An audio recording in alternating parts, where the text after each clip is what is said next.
Merdeka belajar wujud yang nyata, raih mimpimu juga cita-cita, generasi emas Indonesia. Bismillahirrahmanirrahim. Assalamualaikum warahmatullahi wabarakatuh. Waalaikumsalam. Dan saya hormati Ibu Ramayani selaku calon guru penggerak angkatan 10 Kabupaten Manado Barat dari SMA Negeri 2 Kosambi. Yang saya hormati Bapak dan Ibu guru yang sempat hadir. Pertama-tama kita senantiasa memanjatkan puji dan syukur kepada Allah Subhanahu wa taala, berkat rahmat dan karunia-Nya. Semoga pula kita senantiasa mengirimkan salam dan salawat kepada junjungan Nabi besar Muhammad SAW, kepada keluarganya, kepada sahabatnya, kepada umatnya yang senantiasa istiqomah di jalannya. Jadi untuk efisiensi waktu, saya persilakan kepada Ibu Ramayani untuk memaparkan budaya positif. Kepada Ibu saya persilakan dengan hormat. Ya, Bismillahirrahmanirrahim. Assalamualaikum warahmatullahi wabarakatuh. Ya, selamat siang Bapak Ibu guru hebat. Ya, di sini saya mengucapkan banyak terima kasih kepada Bapak Kepala Sekolah yang selalu mendukung aktivitas kami sebagai calon guru penggerak angkatan 10, dan saya juga mengucapkan terima kasih banyak atas partisipasi Bapak Ibu guru yang sangat luar biasa. Ini saya akan melakukan diseminasi tentang budaya positif dengan apa yang sudah kami dapatkan melalui pendidikan guru penggerak. Ini bentuk aksi nyata yang kami lakukan untuk melakukan penimbasan seperti apa sebenarnya budaya positif itu. Saya perlu menggarisbawahi bahwa di sini bukan saya menggurui Bapak Ibu, tapi di sini kami hanya sharing atau berbagi pengetahuan apa yang sudah kami dapatkan melalui pendidikan guru penggerak. Ya, untuk lebih mengefisienkan waktu, saya langsung saja pada materi. Sebelum kita mulai apa yang akan saya paparkan, di sini adanya untuk sama-sama kita jawab bersama ya. Di sini ada setuju dengan tidak setuju. Di sini ada pertanyaan pemantik. Pemberian hukuman dapat mendisiplinkan murid. Setuju atau tidak setuju, Bapak Ibu? Oke, turun tangan. Terima kasih Bapak Ibu. Jadi kita tidak mencari apakah itu mana setuju, mana tidak setuju, karena saya yakin kita punya alasan kenapa kita berada pada posisi setuju dan tidak setuju. Kita mulai masuk pada inti dari apa yang akan saya sampaikan pada kesempatan hari ini. Apa itu budaya positif? Ya, jadi budaya positif itu adalah perwujudan dan nilai-nilai keyakinan universal yang diterapkan di sekolah menuju nilai kebaikan.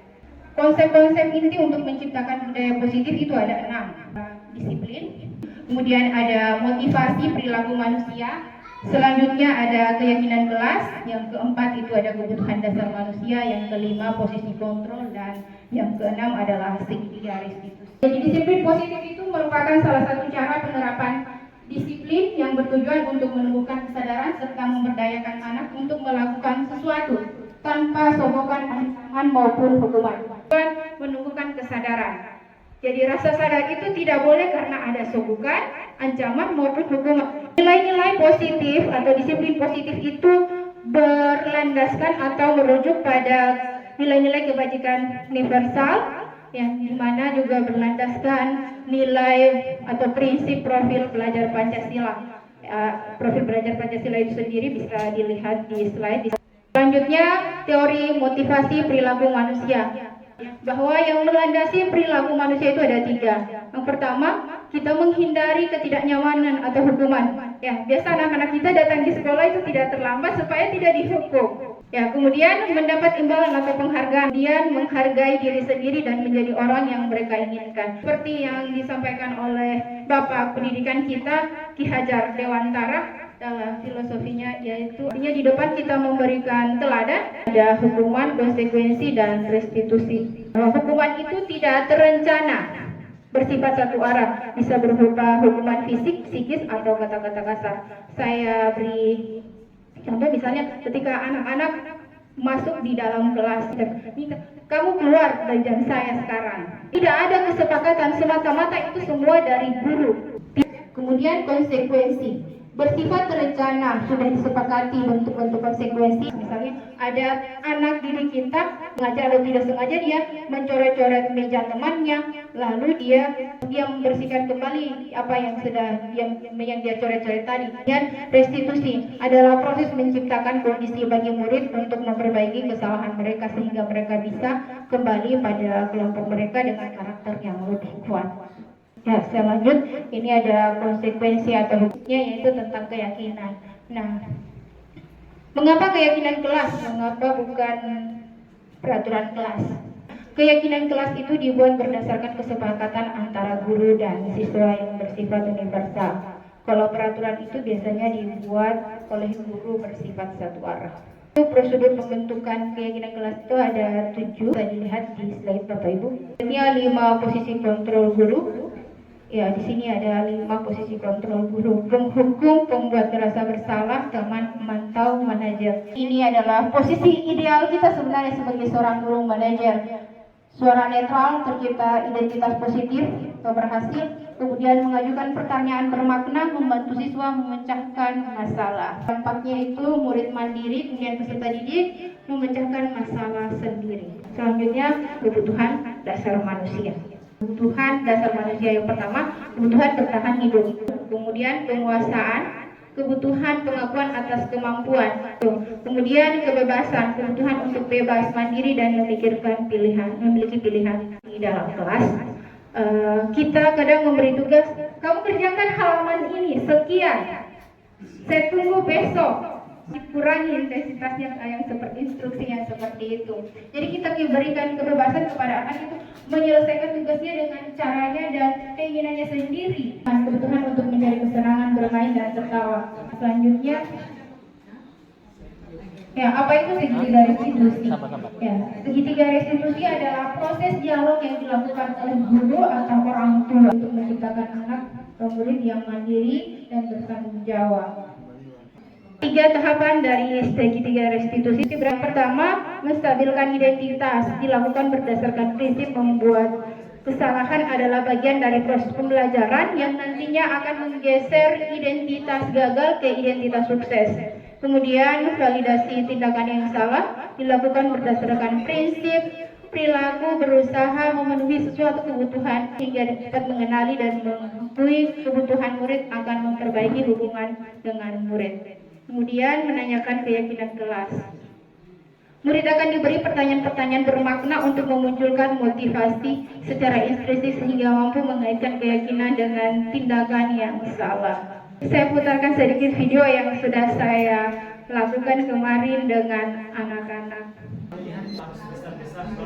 Nah, itu Bapak Ibu sekedar berbagi hal positif, refleksi bersama bahwa ketika anak didik kita, murid kita melakukan suatu kesalahan, itu bukan kita langsung menghardik dengan bahasa-bahasa yang enak didengar dan lain sebagainya, tapi tadi kita melakukan segitiga restitusi sehingga dengan demikian anak menyadari apa sebenarnya yang menjadi kesalahannya sehingga dia bisa mau berbuat lebih baik dan memperbaiki apa yang sudah dia lakukan. Itu saja yang bisa saya sampaikan pada kesempatan yang bahagia ini. Ya, saya minta kesediaan dari Bapak Ibu untuk memberikan refleksi tentang kegiatan hari ini dari Pak Idris.